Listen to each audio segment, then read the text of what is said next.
ഈശോമിശിഹായ്ക്ക് സ്തുതിയായിരിക്കട്ടെ.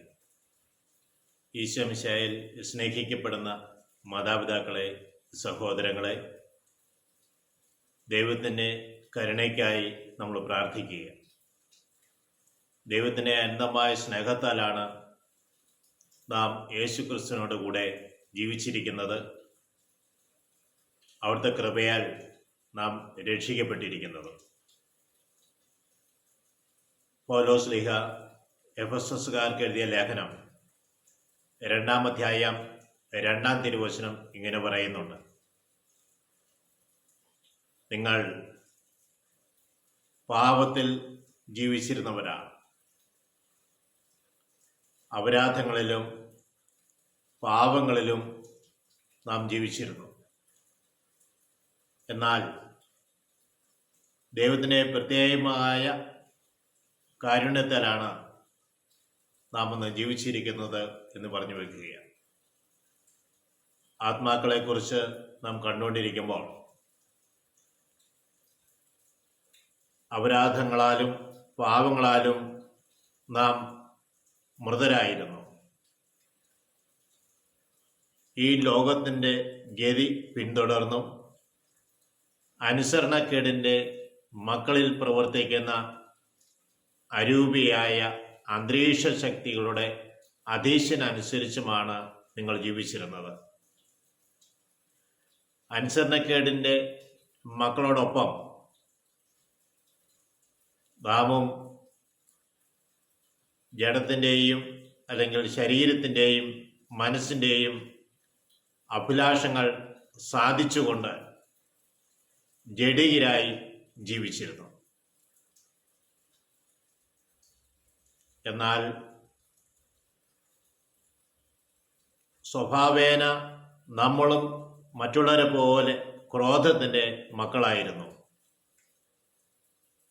എന്നാൽ നാം പാപം വഴി മൃതരായിരുന്നിട്ടും ദൈവത്തിൻ്റെ മഹത്തായ കാരുണ്യത്താൽ നമ്മോടുള്ള സ്നേഹത്തിൻ്റെ ആധിക്യത്താൽ യേശുക്രിസ്തുവിനോട് കൂടെ നമ്മളെ ജീവിപ്പിച്ചിരിക്കുന്നു. തൻ്റെ കൃപയാൽ നമ്മളെ രക്ഷിക്കപ്പെട്ടു. സ്നേഹമുള്ളവരെ, നമ്മൾ ഒരു കാലത്ത് ജഡമോഹങ്ങളിൽ വ്യാപരിച്ചേർന്നവരാണ്, ക്രോധത്തിൻ്റെ മക്കളായിരുന്നു. അനുസരണക്കേടിൻ്റെ മക്കളിൽ പ്രവർത്തിക്കുന്ന അരൂപിയായ അന്തരീക്ഷ ശക്തികളുടെ അധീശനനുസരിച്ചുമാണ് നമ്മൾ ജീവിച്ചിരുന്നത്. ഇതെല്ലാം ദൈവം നമ്മളോട് കരുണ കാണിച്ച് യേശുക്രിസ്തുവിൻ്റെ കൂടെ നമ്മളെ ജീവിപ്പിച്ചിരിക്കുക. എത്രമാത്രം നന്ദി പറഞ്ഞാലും മതിയാവുകയില്ല. അത്രയേറെ അനുഗ്രഹങ്ങളും അത്രയേറെ കാരുണ്യമാണ് ദൈവം നമ്മളെ കാണിച്ചിരിക്കുന്നത്. നല്ലവനായ ദൈവത്തിന് മുൻപിൽ നമ്മുടെ ഹൃദയം ഉയർത്താം. അപരാധങ്ങളും പാപങ്ങളും മൂലം മൃതനായിരുന്നിട്ടും ദൈവം ഞങ്ങൾക്കിന്ന് ജീവിച്ചിരിക്കുവാൻ അവസരം നൽകി. ദൈവമേ, ഞങ്ങൾ അങ്ങയെ ഓർത്ത് നന്ദി പറയുന്നു. സ്നേഹമുള്ള ഈശോയെ, ഇന്ന് ഞങ്ങൾ പ്രത്യേകമായി പ്രാർത്ഥിക്കുന്നത് ആസ്മ രോഗത്താലും അലർജി രോഗത്താലും വേദനിക്കുന്ന മക്കൾക്ക് വേണ്ടിയിട്ടാണ്. വിവിധതരം അലർജി രോഗത്താൽ വേദനിക്കുന്നവരുണ്ട്. വിദേശ രാജ്യങ്ങളിലായിരിക്കുന്നവർക്ക് സ്കിൻ ഡിസീസ് വിവിധ തരങ്ങളിലാണ് ഉണ്ടായിക്കൊണ്ടിരിക്കുക. നമ്മുടെ നാട്ടിലും സ്കിൻ ഡിസീസ് വിവിധ രീതിയിൽ ഉണ്ടായിക്കൊണ്ടിരിക്കുന്നു. പലർക്കും ചില ഭക്ഷണത്തിനുണ്ടാകുന്ന അലർജി, ചില പൊടികളിൽ നിന്നുണ്ടാകുന്ന അലർജി, ചില സാഹചര്യങ്ങളിൽ നിന്നുണ്ടാകുന്ന അലർജി, പിന്നെ വ്യത്യസ്തമായ ചില അലർജികളെല്ലാം ഉണ്ടായിക്കൊണ്ടിരിക്കുക.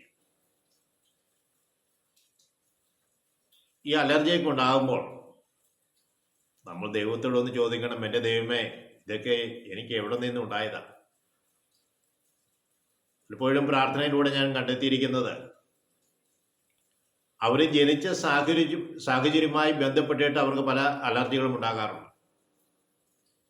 ആ ജനിച്ച സാഹചര്യത്തിലേക്ക് ഈശോയൊന്ന് ക്ഷണിച്ച് ആ സമയത്തേറ്റ മനസ്സിനും ശരീരത്തിനുമേറ്റ വേദനകളും മുറിവുകളും ഈശോയുടെ തിരുരക്തത്താൽ കഴുകി വിശദീകരിക്കണമെന്ന് പ്രാർത്ഥിക്കുമ്പോൾ മിക്ക രോഗങ്ങളും വിട്ടുപോകുന്നതായി കണ്ടിട്ടുണ്ട്. ഈശോയെ ഇതുപോലെ പലതരം രോഗത്താൽ വേദനിക്കുന്ന മക്കളുടെ ജനന സമയത്തോ അവർ ജീവിച്ചിരുന്ന സാഹചര്യങ്ങളിലോ അവർക്ക് ഇഷ്ടപ്പെടാത്ത ചില മേഖലകളിലൊക്കെ ജോലി ചെയ്ത അവസ്ഥയിൽ അവർക്കുണ്ടായ എല്ലാ മുറിവുകളെയും നിന്റെ തിരുരക്തത്താൽ കഴുകി പൂർണ്ണമായും സൗഖ്യപ്പെടുത്തണമെന്ന് ഞങ്ങൾ പ്രാർത്ഥിക്കുന്നു.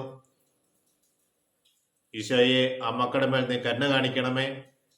ഞങ്ങളുടെ അമ്മേ, ആശ്രയമാതാവേ, ഞങ്ങൾക്ക് വേണ്ടി പ്രത്യേകം മധ്യസ്ഥം വഹിക്കണമേ എന്ന് പ്രാർത്ഥിക്കുന്നു.